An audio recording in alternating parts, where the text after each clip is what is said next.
السلام علیکم ناظرین، جیو پارلیمنٹ کے ساتھ میں ہوں ارشد وحید چودھری۔ قومی اسمبلی کے 8 جولائی سے شروع ہونے والے اس سیشن کے دوران بھی ہمیں بدترین ہنگامہ آرائی دیکھنے کو ملی۔ اس سے پہلے بھی متعدد مواقع پہ اس طرح کی ہنگامہ آرائی نظر آ رہی ہے، لیکن اسپیکر قومی اسمبلی اسد کیسر بار بار اس کا نوٹس لے چکے ہیں۔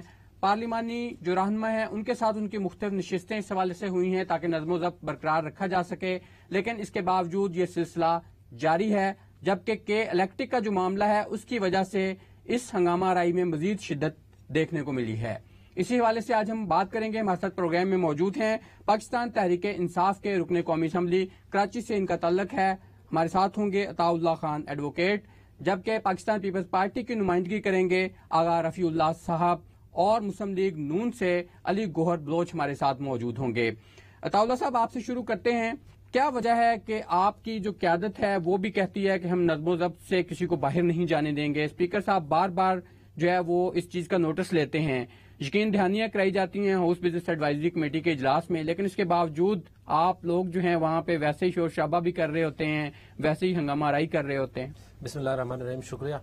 اصل وجہ یہ ہے کہ جب اپوزیشن کے کوئی رہنما تقریر کرتے ہیں تو ہم تو آرام سے سن لیتے ہیں، لیکن جب ہماری طرف سے بات کی جاتی ہے اور ہم حقائق بیان کرتے ہیں، جیسا کہ کل ہمارے منسٹر صاحب مراد سعید صاحب بیان کر رہے تھے عزیر بلوچ کی جی آئی ٹی 164 کا ان کا بیان، تو جب ہماری باری آتی ہے اور خاص کر مراد سعید صاحب جب بولتے ہیں تو اپوزیشن جو ہے اس پہ پہلے سے ہنگامہ آرائی شروع کر دیتے ہیں، جبکہ کوئی بات ہوئی نہیں ہوتی ہے، اور زیادہ تر یہ ہوتا ہے کہ ان کو یہ باتیں میرے خیال سے اپوزیشن جو ہے وہ سننا نہیں چاہتی جو ماضی میں ہوا ہے۔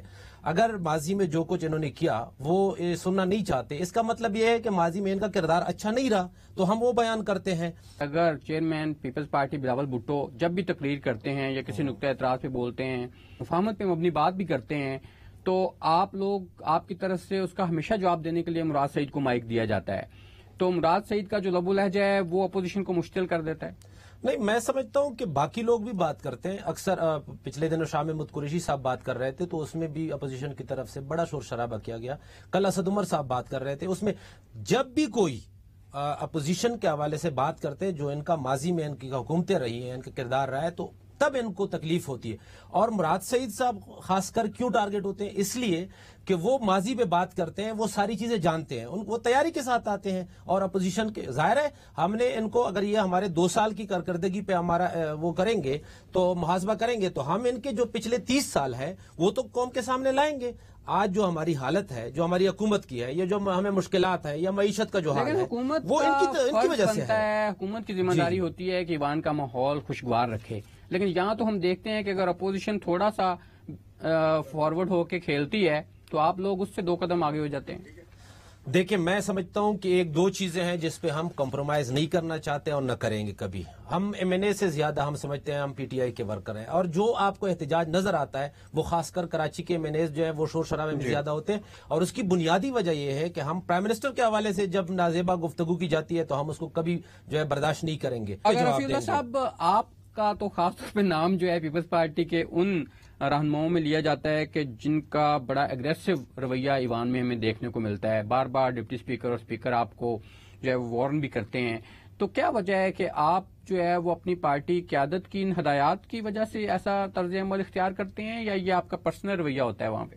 آئین کا جو ابتدا ہے وہ بسم اللہ سے ہے، اور اس کے بعد اس کا پیرا نمبر 3 ہے جو جس میں کلیئر لکھا ہے کہ حکومت عوام کی منتخب کردہ نمائندوں کے ذریعے چلائی جائے گی۔ جی، یہ ایک آئین میں کلیئر لکھا ہوا ہے، اور پیرا 3 کا میں آپ کو اس کا حوالہ دے رہا ہوں۔ یہ میں آج جو حکومت ہے وہ عوام کے منتخب نمائندوں سے چل رہی ہے؟ کیا آج جو اس ٹائم کیبنٹ میں لوگ بیٹھے ہوئے ہیں یہ غیر منتخب لوگوں سے چلا رہے ہیں یا نہیں چلا رہے ہیں؟ لیکن اگر صاحب ایوان میں تو سارے لوگ منتخب ہو کے آ کے بیٹھتے ہیں۔ ہاں، لیکن آپ دیکھیں، میں یہ کہہ رہا ہوں کہ پیرا 3 میں کیا لکھتے ہیں کہ آپ نے حکومت منتخب عوامی نمائندوں کے ذریعے چلانی ہے۔ یہ میں ان کی بھی فیور میں بات کر رہا ہوں۔ جیسے انہوں نے کہا اگر مراد سعید صاحب بولتے ہیں میں اس پہ آ رہا ہوں۔ تو پہلی بات تو یہ ہوتی ہے کہ یہ چیز اگر ان کو آج میں ان کو کلیئر بتا رہا ہوں، اور انشاءاللہ یہ مجھے اس پہ سپورٹ بھی کریں گے، ایسا ہی ہے کہ نہیں؟ پہلے بات بتائیں گے تو میں سپورٹ کروں گا۔ نہیں، اس بات کا کہ آپ جیسے عوامی نمائندوں کو کیبنٹ میں لینا چاہیے؟ نہیں، وہ بالکل لینے چاہیے، کیبنٹ میں آلریڈی موجود ہے. اگر آپ اس ہاؤس میں 22 کروڑ عوام کے مسائل کی بات کریں گے، آپ اگر اس ہاؤس میں 22 کروڑ عوام کے مسائل کے حل کے لیے بات کریں گے تو ہاؤس چلے گا. جب آپ ہاؤس میں کورٹ کا کام ہاؤس میں کریں گے اور ہاؤس کا کام کورٹ کرے گی تو پھر ہاؤس ماحول اور یہ چیزیں نہیں چلے گی. ایک بات جس دن پی ٹی آئی کو سمجھ آ گئی نا تو میں آپ کو گارنٹی دیتا ہوں کہ اس ہاؤس کا ماحول اچھا ہو جائے گا. وہ یہ کہ ان کو یہ سمجھ آنی چاہیے کہ یہ ہاؤس ہے تو آپ ہیں. اگر یہ ہاؤس چلے گا تو یہ حکومت چلے گی. یہ پولیٹیکل ورکرز کو بتائیں نا آپ کیوں نہیں بولنے دیتے؟ اگر میں اس پہ آ رہا ہوں نا، میں اس پہ آ رہا ہوں نا. دیکھیں میں اس پہ آ رہا ہوں. مراد سعید، اب کل والی بات لے لیں، وہ ایک کورٹ کا 164 کا بیان ہے یا کوئی جی آئی ٹی ہے. جی آئی ٹی کورٹ کے آرڈر سے بنی ہے اور اس میں وفاق کے 4 نمائندے موجود ہیں اور وہ کورٹ میں جمع ہوئی ہے. آپ کا کام ہے آپ کورٹ جائیں، اس کو پروف کروا کے جو آپ کہہ رہے ہیں، جو ہم کہہ رہے ہیں اس کو چھوڑ دیں، جو آپ کہہ رہے ہیں، اور اس کو پروف کروا کے وہاں سے آپ سزائیں دلوائیں. اب آپ آ گئے حکومت میں، اب آپ کنٹینر میں نہیں ہیں کہ آپ تقریریں کریں اور اشتعال انگیز باتیں کریں، الزامات لگائیں. اب آپ کو اللہ نے موقع دیا ہے، اب آپ کا کام ہے کہ اس ہاؤس میں پہنچنے کے بعد آپ کو پتہ ہونا چاہیے کہ اس کی تقدس اور اس کے اہمیت کو آپ جانیں کہ آپ نے یہاں پر وہ کام کرنا ہے جس میں 22 کروڑ عوام کا کام ہو. علی گور صاحب، آپ بھی ان اراکین میں شامل ہیں کہ جو بڑا جارحانہ طرز عمل اختیار کرتے ہیں ایوان میں. آپ بھی اپنی پارٹی کو بڑا وہاں پہ فرنٹ فٹ پہ جا کے ڈیفینڈ کرتے ہیں. تو آپ کے نزدیک اس کی وجہ کیا ہے کہ کیوں آپ لوگ جو ہیں وہ صبر و تحمل کے ساتھ کاروائی نہیں چلا سکتے جبکہ پوری قوم کی نظریں آپ کی طرف لگی ہوتی ہیں؟ آپ کے سوال کے جواب سے پہلے میں بالخصوص میر شکیل الرحمان صاحب پابند سلاسل ہیں، انتظامی کاروائی اور وکٹمائزیشن کا حصہ وہ بھی بنے ہوئے ہیں. وہ بھی بچ نہیں سکے. جس طرح سے کہ آج کوئی کرونا سے بچ جائے تو اس کو سمجھا جاتا ہے کہ یہ اللہ کا خاص کرم ہے، اور اسی طرح سے ہی اگر حکومتی ریاستی دہشت گردی اور وکٹمائزیشن سے بھی کوئی میڈیا ہاؤس کا مالک یا کوئی صحافی جو حق کے لیے آواز اٹھاتا ہے وہ اگر بچ جائے تو میں سمجھتا ہوں کہ اس کی بڑی ہی مطلب ہے کہ اللہ کا خاص کرم ہے، ادروائز تو بچت نہیں ہو رہی. جس وقت بھی پروٹیسٹ ہوتا ہے گورنمنٹ کے خلاف، ظاہر ہے اپوزیشن ہے، اپوزیشن نے گورنمنٹ کے ویک پوائنٹس کو ہائی لائٹ کرنا ہے. حکومت کا کام کارکردگی پر بات کرنا ہے. حکومت کا کام اپوزیشن کی ذاتیات پر تنقید کرنا نہیں. حکومت کا کام اب پچھلے 15-20 سالوں کو ہر وقت کرٹیسائز کرنا نہیں. حکومت کا کام یہ ہے کہ وہ اپنی کارکردگی میں بتائے، لیکن کہنے کے لیے ان کے پاس چونکہ کوئی اس قسم کا ایجنڈا موجود نہیں ہے تو یہ اپنے چند ایک وہ لوگ یا وہ ان کے وزراء یا وہ ان کے اراکین جو کہ اپوزیشن کے بارے میں اور ان کی لیڈرشپ کے بارے میں غلط مطلب ہے کہ وہ الفاظ کا چناؤ کرتے ہیں، تیلی لگاتے ہیں ماحول کو. حکومت وقت کا کام ہے کہ وہ ہاؤس کو کامیابی کے ساتھ چلائے. اگر اسپیکر صاحب کامیابی کے ساتھ ہاؤس کے ماحول کو نہیں چلا پا رہے اور باعث رویہ رکھتے ہیں تو یہ حکومت کی بہت بڑی ناکامی ہے. بات یہ ہے کہ جب آپ ہاؤس کے مائک ہمارے اوپر بند کریں گے، اگر ہم حق کی آواز نہیں کہہ سکتے تو مجھے یہ بتائیں یہ ہمیں پتھر ماریں گے، یہ تو خود شیشے کے گھر میں بیٹھے ہیں. جب ہم کہتے ہیں کہ علی گور صاحب، اگر آپ کو اسپیکر کے رویے پہ اتنا آپ شاکی ہیں اس پہ، تو آپ ان کے خلاف، آپ کے پاس جمہوری آپشن ہے کہ آپ ان کے خلاف نو کانفیڈنس موشن لیں. جی، اس بات پہ ڈسکس ہو رہا ہے اور ہم لانا بھی چاہ رہے ہیں. اور اگر اسپیکر صاحب بتاتے خود ایک شریف آدمی ہے، ہم تو وہ زبان بولتے ہیں جو ہمیں عمران خان سے ہمیں انتہائی انسپائر ہے، جو انہوں نے کنٹینر پہ کھڑے ہو کے باتیں کی، جو انہوں نے آج کی یوتھ کی ٹریننگ کی کہ کتنی تمیز کے ساتھ بات کرتے ہیں. ہم تو تمیز اسی لبو لہجے میں بات، جس طرح وہ کہتے تھے تمہارے باپ کا پیسہ ہے، ہم بھی کہتے ہیں نیازی تمہارے باپ کا پیسہ ہے. لیکن پھر آپ میں اور ان میں فرق کوئی نہیں رہ جائے گا نا علی گور صاحب، پھر فرق تو کوئی نہیں ہوگا. یہی تو میں کہہ رہا ہوں. میں عطا بھائی کو بتانا چاہتا ہوں کہ ہم کون سی زبان بولیں، عمران خان والی بولیں یا جو اپوزیشن ہاؤس میں کھڑے ہو کے ہماری لیڈرشپ کو کریٹیسائز کرتی ہے. جب اس طرح کی بات جی ہم جی ہم ان سے پوچھ لیتے ہیں کہ کون سی زبان بولنی چاہیے. کیوں عطا صاحب آپ کیا کہتے ہیں کہ وہ تو کہتے ہیں کہ آپ لوگ انہیں پرووک کرتے ہیں اس لیے وہ مجبوراً ایسی زبان بولتے ہیں. اچھا 2-3 چیزیں ہیں. میں پہلے بھائی کا جواب دوں گا. انہوں نے کہا کہ جی غیر منتخب لوگ ٹھیک ہے, کچھ لوگ ہیں ہمارے ساتھ پرائم منسٹر صاحب کو, اگر ان پہ ٹرسٹ ہے یا وہ ان سے کام لے رہے ہیں تو وہ اچھی بات ہے, بری بات نہیں ہے. ہمارے شاہ محمود قریشی صاحب دے کے, پرویز خٹک صاحب کو دے کے, اسد عمر صاحب دے کے, عمر ایوب صاحب دے کے, بہت سارے وزراء میں نام لے سکتا ہوں جو منتخب لوگ ہیں جو بیٹھے جو حکومت چلا رہے ہیں. دوسری بات یہ میرے بھائی نے کی کہ ریاستی دہشت گردی وکٹمائزیشن, دیکھیں جتنے کیسز بنے ہوئے آپ سے کون زیادہ جانتا ہے. آپ دیکھ لیں کہ یہ ہمارے بنے ہوئے کیسز ہیں یا آپ نے ایک دوسرے کے خلاف بنائے ہیں. اس وقت آپ کو یہ یاد نہیں تھا, اس وقت آپ کو یہ زبان استعمال, آپ نے کیا زبان استعمال کی؟ آپ نے کہا کہ میں زرداری صاحب کو, میں تو صاحب بول رہا ہوں, اس نے کہا زرداری کو ہم گھسیٹیں گے سڑکوں پہ, اس کا پیٹ چھاک کریں گے اور یہ کریں گے. یہ زبان آپ نے استعمال کی ہے. لیکن انہوں نے میشکیل کے کیس کا حوالہ دیا نا, وہ تو آپ کے دور میں بنا ہے نا. دیکھیں بالکل ٹھیک ہے, اگر ہمارے دور میں بنا ہے, میں ذاتی طور پر اور پارٹی میں بھی, ہم 34 سال پرانا پارٹی میں ہم کہتے ہیں کہ سب کو آزادانہ طور پر موقع ملنا چاہیے کہ وہ اپنے, اگر وہ ہیں, ان کا کوئی قصور نہیں ہے, وہ مجرم نہیں ہے, وہ کوئی اس کا مسئلہ نہیں ہے, تو وہ عدالت میں جائیں اور وہاں سے بری ہو کر آئیں. میں کبھی یہ نہیں چاہتا کہ ہماری گورنمنٹ جو ہے وہ کسی صورت کسی معاملے پہ اثر انداز ہو, چاہے جس کا بھی معاملہ ہو. تو تاؤلا صاحب آپ کیا کہتے ہیں کہ آپ کی پارٹی کوئی لیڈرشپ کی طرف سے ایسی انسٹرکشنز ہوتی ہیں کہ آپ نے وہاں ٹف ٹائم دینا ہے اپوزیشن کو؟ نہیں, میں بتانا چاہتا ہوں نا. جی دیکھیں بات کی کہ مراد سعید جب بات کرتے ہیں, ایک تو علی زیدی صاحب نے جو بات کی, جو گور صاحب نے بات کی کہ انہوں نے, اس نے وہ بات کی جو JIT میں ہے. اب قومی اسمبلی وہ فلور ہے جس پہ آپ نے بات کرنی ہے, لوگوں کو حقائق بتانے. اپوزیشن کا کام بھی ہے, ہمارا کام بھی ہے, مسائل لاتے ہیں کہ یہ مسئلے ملک میں ہے, ہم اس کا جواب دیتے ہیں. ابھی اس نے بات کی, مطلب یہ وہاں تو جو بولتے ہیں یہاں آ کر یہ بولتے ہیں, اگر یہ اس طرح کی بات کریں گے کہ تیرے باپ کی فلانے کے باپ کی, ہم کہیں گے شہباز شریف کے باپ کے پاکستان ہے, نواز شریف کے باپ کا پاکستان ہے, جو اسمبلی کو کتنا یہ متبرک سمجھتے ہیں اور کہتے ہیں کہ جی بڑا وہ ہاؤس ہے. نواز شریف نے اسمبلی فلور پہ کڑے ہو کے یہ ذرائع ہے, اس کے بعد کورٹ نے ان کے ساتھ کیا قطری خط جعلی ثابت ہوا یا نہیں ہوا. ہم یہ کہتے ہیں کہ دیکھیں ہم ایک چیز کو برداشت کریں گے, آپ ہماری کارکردگی پہ 1000 دفعہ بات کریں, ہم کچھ نہیں کہیں گے. ہمارے کوئی میں نے جو ہے اس پہ کوئی پروگ نہیں ہوگا, کوئی. لیکن آپ کی جب کارکردگی پہ بات کی جاتی ہے, آپ ہر سوال پہ یہ کہتے ہیں کہ یہ سابق حکومتوں نے کیا ہے, تو آپ اپنی کارکردگی تو بتاتے نہیں. دیکھیں ہم اپنی کارکردگی بھی بتاتے ہیں, یہ نہیں ہے کہ ہم اپنی, پہلے ہم کہتے ہیں کہ یہ سابق حکومتوں کی وجہ سے اب ہم یہ کرنے جا رہے ہیں. دیکھیں کے الیکٹرک ہے, میں کے الیکٹرک آپ نے ذکر چھیڑا ہے, ہم کے الیکٹرک پہ بات کریں گے, لیکن عطاءاللہ صاحب یہاں پہ ہم ایک بریک لے لیں کیونکہ ٹائم کم ہے, اس کے بعد ہم کے الیکٹرک پہ بھی بات کریں. ناظرین یہاں لیتے ہیں ایک چھوٹی سی بریک اور اس کے بعد اس گفتگو کو جاری رکھیں گے.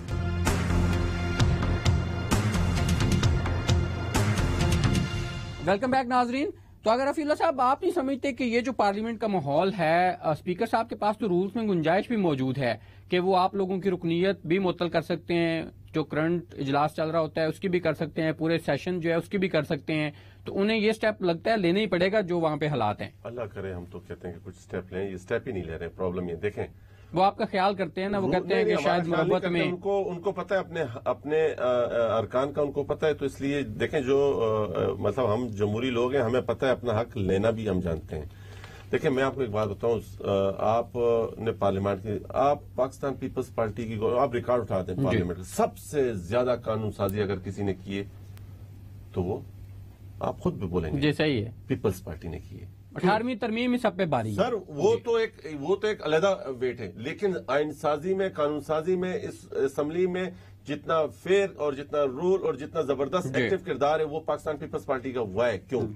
کیونکہ انہوں نے اپوزیشن کو اپوزیشن کی طرح ٹریٹ کیا, اپوزیشن کو اپوزیشن کی طرح چلائے. یہ نہیں ہوتا کہ اب عطاءاللہ خان صاحب نے خود کہا کہ جب علی زیدی کھڑے ہوں وہ اپنی بات کمپلیٹ کریں, جب ہماری باری آئے عبد القادر پٹیل بات شروع کریں آپ مائک بند کر دیں. آپ نہیں سمجھتے کہ بجائے کہ پرسنل اٹیک ایک دوسرے پہ آپ لوگ کریں, وہاں پہ اگر آپ فیکٹس کے ساتھ بات کریں تو وہ زیادہ بہتر ہوگا؟ میں نے دیکھیں ابھی کل کی بات بتاؤں, میں نے ایک کالنگ اٹینشن لائی, کالنگ اٹینشن PKE کے حوالے سے, پیمرا کے حوالے سے, اس پہ ڈیبیٹ ہوئی, اس پہ بات ہوئی. میں نے کوئی سیاسی بات نہیں کی, میں نے صرف 2 کوشچن کیے. نمبر 1 کہ ایسا کیوں ہے اور نیپرا کہاں ہے. جی. دوسرا یہ کہ آپ پروٹیسٹ کر رہے ہیں تو کس کے خلاف کر رہے ہیں. ہمارے ساتھی میرے کولیگز کراچی میں اس گرمی میں KE کے آفس کے سامنے پروٹیسٹ کر رہے ہیں, تو میں یہ پوچھنا چاہ رہا ہوں کہ آپ کس کے اگینسٹ کرنا چاہ رہے ہو؟ علی گور صاحب، آپ بھی جو ہے مسلم لیگ نون خاص طور پہ کوئی ایشو ہوتا ہے، آپ لوگ پلے کارڈز اور پوسٹرز اور بینرز لے کے آ جاتے ہیں ایوان میں، حالانکہ اس پہ بھی رولز کے تحت پابندی ہے، تو آپ نہیں سمجھتے کہ آپ لوگ وائیولیشن کرتے ہیں اور اسپیکر صاحب جو ہیں وہ کہہ کے آپ لوگوں کو تھک گئے ہیں؟ دیکھیں، رولز کچھ اداروں کے کچھ رولز ایسے ہوتے ہیں جو جمہوریت کے حسن کے خلاف ہیں. ہم ان رولز کو مانتے ہیں جو جمہوریت میں ہیں. عمران خان صاحب خود کنٹینر پہ کھڑے ہو کے کہتے تھے کہ پروٹیسٹ کرنا میرا جمہوری حق ہے. ان کو میری بات کی سمجھ میں نہیں آئی. میں نے ان پر اس بات کی تنقید کی ہے کہ آپ کا لیڈرشپ یہ زبان استعمال کرتی تھی، اور لیکن ہم تو بہت بہتر ہیں، ہم ایسی لینگویج نہیں یوز کرتے. لیکن آپ بتائیں، اگر پلے کارڈ اٹھا کے ہم احتجاج نہ کریں تو کیا کریں؟ جیسے ابھی پہلے لیکن سڑکوں پہ احتجاج کرنے میں اور ایوان کے اندر احتجاج کرنے میں فرق ہونا چاہیے نا. سڑکوں پہ آپ نے دیکھا کہ ہم لوگ وہ پلے کارڈ اٹھا کے سارے ایم ایل اے، پوری اپوزیشن کے ایم ایل اے ہم سڑکوں پر آ گئے. انہی پلے کارڈ پر مہنگائی کا لکھا ہوا تھا، انہی پلے کارڈ پر ان کے وہ مطلب ہے کہ گورنمنٹ کے بارے میں لکھا ہوا تھا کہ یہ سلیکٹڈ ہے، انہی پلے کارڈ کے اوپر ان کی کرپشن کے بارے میں لکھا ہوا تھا. چلے مجھے یہ بتائیں، اگر ہم یہ کہیں کہ آپ کا جو ایڈوائزر ہے یا منسٹر ہے جنہوں نے ادویات کے ریٹ بڑھائے اور کمیشن کھایا، تو کیا ہمیں یہ حق نہیں کہ ہم کہیں کہ آپ انکوائری کریں؟ ہمیں تو آپ حمزہ شہباز صاحب 1 سال سے بند ہیں، ان کے اوپر ابھی تک آپ نے ریفرنس تک دائر نہیں کیا. جن لوگوں نے آٹا اور چینی چوری اربوں روپے عوام کے لوٹے، ان کے خلاف کوئی کاروائی ہوئی؟ ان میں سے کوئی جیل کے اندر آپ کو جاتا ہوا نظر آیا؟ اس ایشو کو ہم بعد میں دیکھتے ہیں. پہلے یہ بتائیے کہ کیا یہ جو اب تو کے الیکٹرک پہ بھی ہم نے دیکھا ہے وہ آپ کی حکومت بھی رہی، اس میں جو معاہدہ ہوا آج تک کراچی کے عوام بیچارے اس اذیت کا شکار ہیں، اس میں آپ اس حوالے سے قصوروار ہے مسلم لیگ نون کہ وہ جو ماضی میں معاہدے ہوئے ہیں، کیوں آپ لوگ بھی 5 سال آپ لوگوں نے یہ تردد محسوس نہیں کیا کہ ہم اس کو اگر ٹھیک کر سکتے ہیں تو وہ کریں؟ دیکھیں چر صاحب، جو ماضی میں یہ جو کیا دھرا ہے یہ ہمارے دور کا نہیں، یہ مشرف صاحب کے ٹائم کا، یہ بھی اس سلیکٹڈ دور کا ہے جس میں جمالی صاحب اور وہ شوکت علی صاحب پرائم منسٹر ہوا کرتے تھے الیکشن کے ذریعے. سیم وہی دور اب بھی چل رہا ہے. تو گزارش کرنے کا مقصد یہ ہے کہ یہ ان کے دور کے ہوئے. اس کے بعد جو صورتحال ہے، ہم تو مصروف ہو گئے بجلی کے کارخانے لگانے میں، ہم مصروف ہو گئے موٹر ویز بنانے میں، ہم مصروف ہو گئے انرجی کے پلانٹ لگانے میں. تو یہ بتائیں کہ ان کی کارکردگی کیا؟ جب ہم نے ان کو بجلی کی پیداوار 12,000 میگا واٹ جو ہے مین گریڈ میں شامل کر دیے، تو یہ اتنی ان کی نالائکی ہے کہ یہ اس بجلی کو عوام تک نہیں پہنچا سکتے. آج یہ دیکھیں ملک میں وافر مقدار میں آٹا موجود ہے، آٹے کا بحران. آج ملک میں وافر مقدار میں پیٹرول موجود ہے، پیٹرول کا بحران. آج ملک میں وافر مقدار میں چینی موجود ہے، چینی کا بحران. کوئی ایسی چیز جو یہ ڈیلیور کر سکے، کوئی انہوں نے ایسا انفراسٹرکچر بنایا ہے، کوئی انہوں نے اپنے کوئی سی پیک کا پروجیکٹ لے آئے وہ بتائیں، کوئی موٹر وے بنایا ہے وہ بتا دیں جس سے ہمیں نہیں آتا.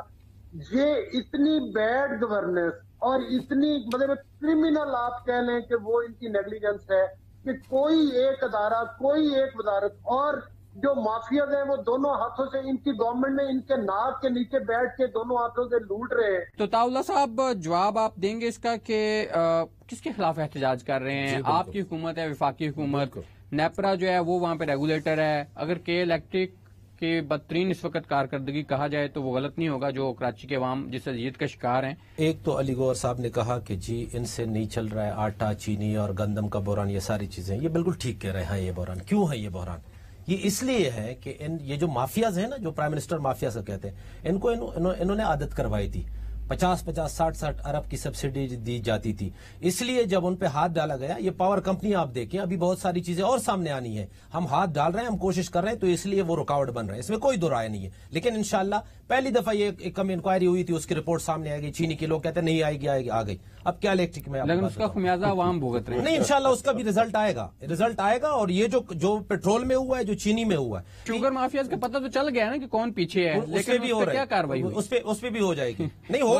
آغا صاحب اشارہ کر رہے ہیں کہ وہ اگر کارروائی نہیں کرنی ہوتی نا، تو رپورٹ کو پبلک کیوں کرتے؟ پبلک کیوں کرتے؟ رپورٹ آ گئی سامنے سب کو، یہ لوگ کہتے تھے یہ رپورٹ پبلک نہیں ہوگی، سامنے نہیں وہ آئے اب گی، قانون بن گیا پبلک کرنا آپ کی جو ہے نا ہوگی انشاءاللہ۔ اچھا ان کی طرح ہائی کورٹ میں نہیں جائیں گے، سپریم کورٹ میں نہیں جائیں گے، جی آئی ٹی کو جی روک لے۔ اچھا کیا الیکٹرک کی میں بات کر رہا تھا، دیکھیں بات یہ ہے کہ لوگ کو یہ کنفیوز کرتے ہیں، یہ کہتے ہیں جی کیا الیکٹرک وفاق کے انڈر ہے تو وہ کس کے خلاف احتجاج کر رہے ہیں؟ نیپرا نے پچھلے سال جو بارش ہوئی تھی اس میں 15 16 یا 50 بلکہ 45 17 لوگ اس میں جام بھاگ پچھلے سال جی وہ اس میں بہت زیادہ تھے۔ اچھا انہوں نے نیپرا نے ان کو فائن کیا، یہ کیا کیا انہوں نے اسٹے لے لیا، 5 کورٹ میں گئے اور ابھی تک وہ پینڈنگ میں ہے۔ مجھے یہ بتائیں رفیع اللہ صاحب بیٹھے، علی گوہر صاحب بیٹھے ہوئے، ان کا جو آپس میں کانٹیکٹ ہے کیا الیکٹرک کو کس بنیاد پہ کس معاہدے کے تحت یہ سارا کچھ حوالے کیا گیا، ان کو ہے سامنے؟ وہ پبلک ہو ہی نہیں سکتا، کسی کے ساتھ شیئر نہیں ہے، انہوں نے کیا۔ اچھا آج ہم نیپرا کے انڈر ہے، نیپرا ان کا کچھ نہیں بگاڑ سکتی، ہم کیا کر رہے ہیں؟ ہم سپریم کورٹ میں جا رہے ہیں، کراچی کے ایم این ایز ہم نے بات کی ہے، سارا کیس حوالے کیا ہے، تیار ہو رہا ہے، ہم سپریم کورٹ میں جا رہے ہیں کس کے خلاف؟ نیپرا کو بھی فریق بنا رہے ہیں اور کے الیکٹرک کو بھی فریق بنا رہے ہیں اس معاہدے کے خلاف۔ معاہدے کے آپ نے کس معاہدے کے؟ اچھا دوسری بات، وفاق نے 500 میگا واٹ بجلی دینی تھی کے الیکٹرک کی، 650 کتنے دے رہے ہیں؟ 800 دے رہے ہیں، 800 دے رہے ہیں۔ ان کی کیپیبلٹی نہیں ہے کہ وہ اگر زیادہ ہم دینا چاہیں، 1000 دینا چاہیں تو وہ ڈسٹریبیوٹ کر سکے، ان کا سسٹم نہیں بنا سکے وہ۔ 2009 میں اسی معاہدے میں جو ترامیم انہوں نے کی گئی ہیں، جیسے طاولہ صاحب کہتے ہیں وہ ترامیم اتنی ان کے فائدے میں جاتی ہیں کہ الیکٹرک میں کہ وہ تو کام نہ کریں تو ان کا زیادہ فائدہ ہے۔ ہم ان معاہدوں کو، ان مافیاز کو تھوڑی دیر کے لیے بھول جاتے ہیں، تھوڑی دیر کے لیے میں ان کی سپورٹ میں آ جاتا ہوں کہ ٹھیک ہے ہم لے لیتے ہیں کہ جی یہ لوگوں کی غلطی۔ یہ 3 روپے ابھی جو اس عذاب گرمی میں آپ نے بڑھائے ہیں، یہ کس کے اپروول سے بڑھائے ہیں؟ یہ اس کی وضاحت کون کرے گا؟ ابھی کراچی والوں پہ جو یہ 3 روپے کا آپ نے عذاب ڈالا ہے پر یونٹ، یہ کس نے؟ یہ بھی ہماری غلطی ہے، یہ بھی ہم نے کیا۔ مختصر میں دیکھیں بات یہ ہے، ہم تو یہی کہہ رہے ہیں کہ آپ نے ایک معاہدہ کیا ان کے ساتھ، پورے ملک سے ان کا ٹیرف کم تھا، اس میں بڑھایا گیا ہے، مجبور ہے گورنمنٹ۔ نہیں دیکھیں، میرے اور آپ کے بیچ میں 2 معاہدے ہو، ایک معاہدہ ہو، اس معاہدے کے تحت آپ اپنی اس ایگریمنٹ کے مطابق چل رہے ہیں اور میں وائلیشن کر رہا ہوں، تو کیا ہوگا؟ کیا ہوگا؟ پاور جن کے پاس ہے وہ کیا کریں گے؟ بریک کریں گے نا جی، لائسنس کینسل کریں گے۔ تو کون کرے گا آج؟ تو وہ میں آپ کو سیکنڈ کرتا ہوں اس لمبی بحث میں کراچی والوں کے عذاب میں سے نکالنے کے چکر میں آپ کے ساتھ ایگری کرتا ہوں، چلے ٹھیک ہے میرے گلے میں آپ ڈال دیں کہ ٹھیک ہے میرے غلط، لیکن وہ ایسے لائسنس کینسل نہیں ہو سکتے انٹرنیشنل جب آپ ٹریٹی کرتے ہیں۔ آپ نے دیکھا ہے ریکوڈک میں ہمارے ساتھ کیا ہوا ہے، کار کے میں ہمارے ساتھ کیا ہوا ہے۔ یہاں ایشو یہ 5 کروڑ میں انہوں نے اسٹے لے لیا، 5 کروڑ میں اسٹے لے لیا، لائسنس آپ کینسل کر سکتے ہیں؟ نہیں کر سکتے۔ وہ معاہدہ تو ہم کہہ رہے ہیں نا کہ اس کو سامنے لائے، کون لائے گا؟ آپ نے اتنی چھوٹ دی ہے، میں نے دی ہے، چھوٹ دی ہے، ہم اس کو لائے نہیں دے سکتے۔ میں بولا میں نے دی ہے، آپ جس طرح جی آئی ٹی لے رہے ہیں اس طرح معاہدہ بھی نہیں لا سکتے، کیوں نہیں لا سکتے؟ نہیں معاہدہ تو آپ سامنے لا سکتے ہیں، فضول بات کر رہے ہیں یار۔ نہیں معاہدہ کو خفیہ دستاویز نہیں ہے، سنو وہ دستاویز جو ہے وہ آپ پبلک نہیں کر سکتے۔ نہیں یہ بات غلط ہے، وہ تو آپ پبلک کر سکتے ہیں نا، کم علمی ہے، وہ نہیں آپ کر سکتے ہیں کیونکہ آپ جائیں نا۔ اچھا اس کو کس نے دیا تھا؟ ہم نے دیا تھا، پھر وہی بات کر رہے ہیں۔ میں بول رہا ہوں میں آپ سے، کیا ضرورت ہے؟ میں بول رہا ہوں ہم کراچی والوں کو عذاب سے نکالنے کے لیے میں بولتا ہوں چھوڑے، میں نے کیا تھا، آپ آ جائیں، آپ کیوں؟ ہم کر رہے ہیں، وہ کہہ رہے ہیں کہ ہم نے کیا تو آپ اس کو ٹھیک بالکل کس طرح کریں گے؟ ہم ایسے کرتے ہیں کہ آپ مل کر ہم جاتے ہیں، ہم ڈیمانڈ کرتے ہیں کہ وہ معاہدہ سامنے لایا جائے، اس پہ کارروائی مل کر کرتے ہیں، آپ مل کر جاتے ہیں۔ سپریم کورٹ بہت دور کی بات ہے یار، پارلیمنٹ میں آؤ نا میرے ساتھ، پارلیمنٹ میں کرتے ہیں، ٹھیک ہے، ایک کالنگ کا ٹینشن لے کے آتے ہیں، میں اور یہ دونوں سائن کریں گے، یہ لے کے جائے گا، یہ لے کے جائے گا اور اسپیکر سے کہ جناب کے ای سی کے اوپر اسپیشل کمیٹی بنائی جائے جو کہ تمام حقائق سامنے لائے، اس میں معاہدے بھی سامنے آ جائیں گے اور وائلیشن بھی سامنے آ جائیں گے۔ میں بول رہا ہوں تو آپ اس میں ایگری کرتے ہیں کہ آپ بھی سائن کریں گے، یہ بھی سائن کریں گے؟ میں تیار ہوں نا یار، بس ٹھیک ہے، تاکہ لوگوں کو کوئی آپ لوگوں کے آپس میں جو یہ اتحاد ہوگا اس سے لوگوں کو ریلیف ملے گا، بجائے اس کے کہ جو قومی اسمبلی میں جو کچھ ہوتا ہے وہی آگے بھی چلتا رہے۔ پرائیویٹائزیشن سے لے کے آج دن تک کراچی کے اوپر کے کا جو عذاب ہے اس کے اوپر یہ انکوائری کمیٹی بنائیں گے، میں ان کو سپورٹ کروں گا، جو جہاں یہ بولیں گے میں سائن کروں گا، کیونکہ یہ اس لیے نہیں کریں گے کہ یہ عمر ایوب اس ٹائم کہاں تھے، فائنانس آن ریکارڈ کہہ دیا ہے کہ وہ آپ کے ساتھ اس میں فریق بنیں گے اور اس کی تمام ڈیٹیلز جو ہیں وہ پارلیمنٹ کے سامنے لیں گے۔ اچھا میں آخری بات، جی میں سارے کراچی کے مینیج میرے ساتھ ہوں گے، ہم مشترکہ طور پر، اور بھائی بھی رفیع اللہ بھائی بھی ہمارے ساتھ ہوں گے، علی گوہر صاحب بھی سائن کریں گے، علی گوہر صاحب آپ بھی سائن کریں گے؟ جی میں تو اس کو پٹ کرنے کے لیے تیار ہوں. میں بس تو ٹھیک اس ہو پر گیا بھی جی، میں ہم ڈیمانڈ کریں گے کہ اس چیز کو پرائیویٹائز کیسے کیا گیا وہاں سے لے کر آج تک سارے معاملات سامنے. بالکل ٹھیک ہو گیا. بہت شکریہ جی آپ تمام مہمانوں کا. جی علی گور صاحب ہمارا ٹائم ختم ہو گیا، ہم آپ سے بھی معذرت چاہیں گے، لیکن یہ ایک بڑی اچھی بات عوام کے لیے یہ ہے کہ کے الیکٹرک نے جو کراچی کے عوام کا جینا دوبھر کیا ہوا ہے، اس حوالے سے اس پروگرام کے تمام جو مہمان ہیں مختلف سیاسی جماعتوں سے ان کا تعلق ہے، انہوں نے اتفاق کیا ہے کہ وہ اس معاہدے کی تمام تفصیلات پارلیمنٹ کے سامنے لے کے آئیں گے. ارشد وحید چودھری کو پروڈکشن ٹیم فلیق احمد اور ناصر مغل کے ساتھ اجازت. اللہ حافظ.